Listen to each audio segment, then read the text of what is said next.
Hello everybody, I am Tom and you are watching me play Solasta. So there's going to be a break in the episodes today. I'm just going to go over the new stuff that is available in the Primal Calling pack. It's a small DLC, it adds a new race and a couple of new classes. So we're going to go over that race and those classes just to go over them and show them. Obviously they're not going to be in my actual campaign area, because I already have my characters for the campaign. However, we're going to go over these anyway. So for starters, we have the new race, the Half-Orc. Offspring of humans and orcs, half-orcs often have a history of violence rather than romance. Rejected by both their parents' families, they tend to rely on strength to get on in life. So you can see here we have the normal movement speed of 30 feet, they have +2 strength and +1 into constitution, so they make pretty good fighters and pretty good paladins, fits in pretty nicely there. They have dark vision, which is always nice. And they're menacing, which means they gave proficiency with the intimidation skill. Makes sense, they're kind of terrifying. They have relentless endurance, fantastic ability. When you are reduced to 0 hit points but not outright killed, you drop to 1 hit point instead, and you can only benefit from this once per long rest. So essentially, once when you die, you can just say no you and pull yourself back up to 1 HP. Just a really cool ability. They gain savage attacks. When you score a critical hit with a melee weapon attack, you can roll one of the weapon's damage dice 1 additional time and add the result to the extra damage of the critical hit. So that's just more damage on crits, which is kind of insane. We'll see the female models there. Female model, male model. Go over a few. You can actually go quite green in this. It allows you to really go into the green orc stereotype. But moving on, we can see the new classes. Specifically, we have the Barbarian and we have the Druid. We'll go with Barbarian first. Half-Orc Barbarian, always fun. So, saving throw proficiency, strength and constitution, so that goes very well with the orc who's going to get bonuses to both strength and constitution as it stands. They get proficiency with all simple weapons and all martial weapons, and they get proficiency with light armor, medium armor, and shields, but not heavy armor. They get 2 skills out of animal handling, athletics, intimidation, nature, perception, and survival. Obviously you don't need intimidation if you're doing the half-orc, because they get it already. And you get the main feature of a barbarian, which is rage. In battle, you fight with Primal Ferocity. On your turn, you can enter a Rage as a bonus action. This grants you advantage on strength saving throws and checks, and initial +2 bonus to melee attack damage. And you get resistance to slashing, bludgeoning, and piercing damage. Physical damage, effectively any physical damage that is non-magical. And that lasts for 1 minute, or ends if you are not attacked or suffered damage since your last turn. So you have to actually be attacked to keep your Rage up. And you start with 2 Rages, and it's renewed on a long rest. Unarmored defense, as long as you are not wearing armor, your armor class equals 10 plus your dexterity modifier plus your constitution modifier. You can use a shield and still gain this benefit. They have a very high AC when they're not wearing armor compared to other classes, which is great. Steam is finishing downloading... Oh, the stuff I'm looking at. I just bought this. This update has actually been out for a while, but I only just checked it out and had a look at the stuff. You come with... equipment is less relevant. Let's go through at higher levels. So at level 2, you get your Reckless attack, which means before you make your first attack on each turn, you can decide to attack recklessly. Doing so gives you advantage on melee attack rolls, using strength, and also, any attack rolls against you have advantage until your next turn. So essentially you're recklessly attacking, so it's easier for you to hit, but it also means it's easier for the enemies to hit you. You also get Danger Sense. You have advantage on dexterity saving throws for effects and spells as long as you are not blinded or incapacitated. I always forget about Danger Sense, but it's a cool thing that they have. Level 3, you get an additional Rage, so you can rage 3 times per long rest. And you get to choose your subclass, which is the Primal Path. Level 4, you get Ability Score Improvement or a Feat. Level 5, you get an extra attack, just like the Fighter, so you can attack 1 more time every time you take the attack action. And you have fast movement. Your speed increases by 10 feet if you're not wearing heavy armor. So essentially, as long as you're not wearing heavy armor, any other armor or no armor works, then you can run 40 feet a turn, which is kind of great. Level 6, you get 1 more rage. Level 7, your instincts are so honed that you have advantage on initiative rolls. Additionally, if you are surprised at the beginning of a combat and aren't incapacitated, you can act normally on your first turn, but only if you enter rage before doing anything else on that turn. Makes sense? Level 8, you get an ability score increase or a feat. Level 9, you get brutal critical, so you can roll 1 additional weapon damage die when determining the extra damage for a critical hit with a melee attack.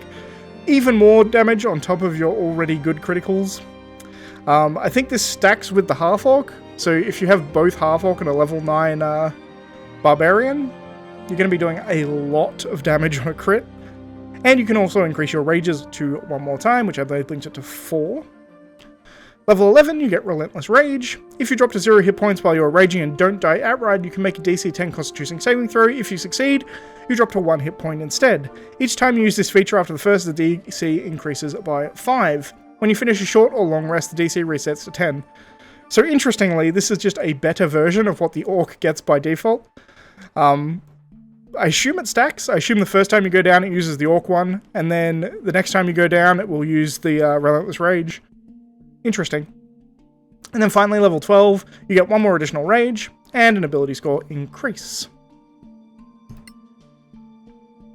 Cool.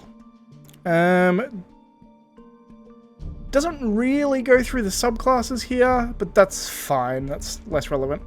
Let us go over the Druid. Oh, it's cool. It's a bit of a flat texture, but it's a cool texture nonetheless. It's like a leaf cloak. So Druids are like nature magicians, effectively. You have proficiency with intelligence and wisdom. You get proficiencies with clubs, daggers, darts, javelins, maces, quarterstaff, scimitars, and spears. You are proficient with light armor, medium armor, and shields. And you cannot wear any armor that is made of metal. That includes shields, I believe. You can use weapons that are made out of metal, but shields and armor they do not use out of metal, which means they're always wood or cloth. Or leather, obviously. And you get 2 skills. You can choose between Arcana, Animal Handling, Insight, Medicine, Nature, Perception, Religion, and Survival. You know the language Druidic, which is... It's not really a language per se, as a way of giving, like...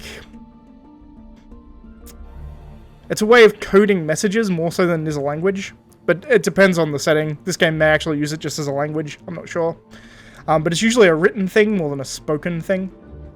You have Druid spellcasting. You can cast spells from the Druid spell list. So they cast very similar to a cleric, if you saw my video on clerics. So they do they have a whole list of spells they can do, and they choose a subset of them every day, and that's how many they can cast. And they have ritual casting, so they can cast a spell as a ritual if the spell in the ritual tag and they have that spell prepared.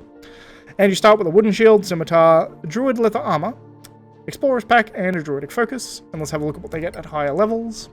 Level 2 is where they get their good shit, wild shape. When you use your action to magically assume the shape of a beast defined by your druid level. Higher levels allow stronger shapes or forms of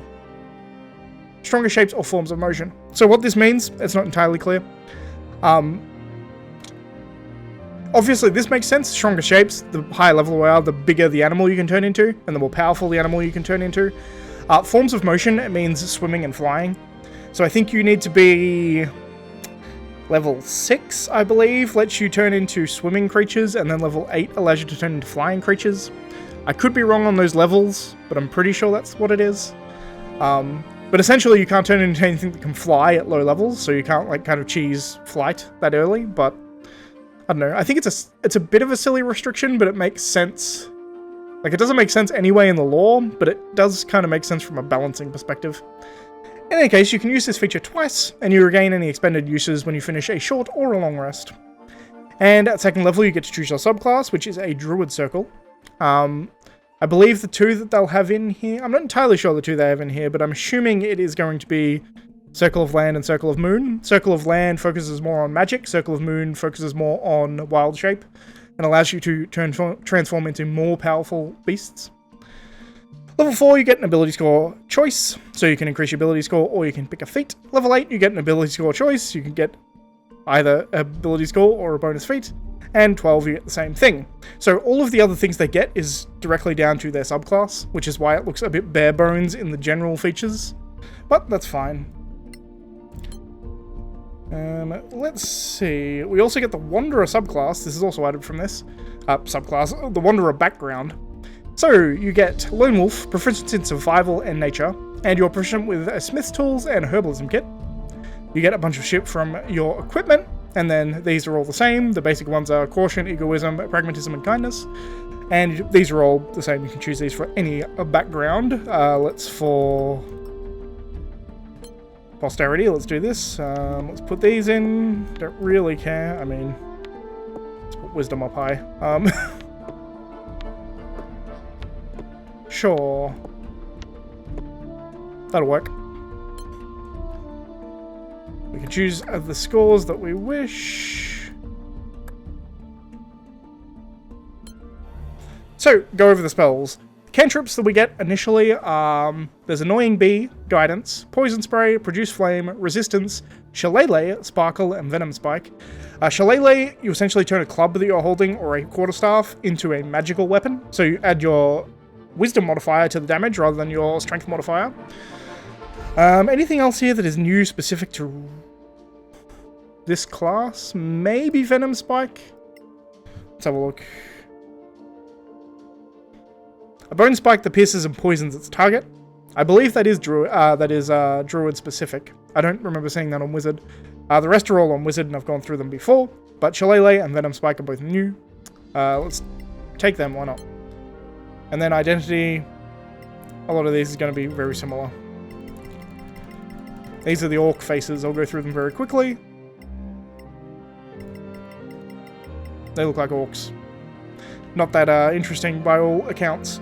But I think that's everything. I think I went through all of the things that are new with this update. This update costs about 50... Well, it's like 13 bucks Australian, so I'm assuming it's about 10 bucks US. It's relatively cheap. And for what you get a couple of new classes, and you also get a new race and new background as well, which I was not aware about. I think it's probably worth it, particularly if you want just that increase in possibilities of your team compositions and things. But yeah, that's going to be it for this video, just going over the new stuff that is out in the Primal Calling Pack. Anyway, thanks for watching, guys. If you like this video, please leave a like. If you're not subscribed, please consider subscribing. And as always, thanks for watching, and I shall see you next time, where we will be continuing our Let's Play as normal.